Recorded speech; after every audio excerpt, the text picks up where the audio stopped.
Hi friends, happy Friday అందరికీ. అందుకే ట్రెడిషనల్గా రెడీ అయ్యాను. ఫ్రైడే కదా, compulsory sari wearing, bangles compulsory ఉంటాయి. ఇంకొక విషయము, ఈరోజు నేను మినీ వ్లాగ్లో ఏం షేర్ చేస్తున్నానంటే చాలా అంటే ది బెస్ట్ ప్రోడక్ట్ అండి. చూస్తే బ్యాంగిల్స్ని నిజంగా బంగారువా అన్నట్టున్నాయి.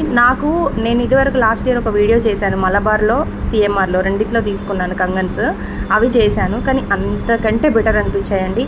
తీసుకుంది ఎక్కడో కాదండి, మీషోలో తీసుకున్నాను. చాలా బాగున్నాయి, ది బెస్ట్ అనిపించింది నాకు. ఇలాంటివే గోల్డ్ చేయించుకుంటే బాగుండు అనిపిస్తుంది. ఓపెన్ కార్డ్ అలాగా ఓపెన్ కూడా చేయొచ్చు, ఓపెన్ చేసి వేసుకోవచ్చు. లావు ఉన్న వాళ్ళైనా సన్న ఉన్న వాళ్ళైనా సెట్ అయిపోతాయి ఇవి. మీకు కూడా నచ్చుతుంది ప్రోడక్ట్, ట్రై చేయండి. ప్రైస్ ఎంతో వింటే షాక్ అవుతారు సీరియస్లీ. వెనస్డే ఆఫర్లో అయితే 200కి వచ్చాయి, మిగతా టైంలో మేబీ కొంచెం ఎక్కువ ఉండొచ్చు, మేబీ 100 అంతే. మీకు తప్పకుండా నచ్చుతుంది. నచ్చితే లైక్ చేయండి. ఒకవేళ లింక్ కావాలంటే కామెంట్లో అడగండి, పెట్టేస్తాను.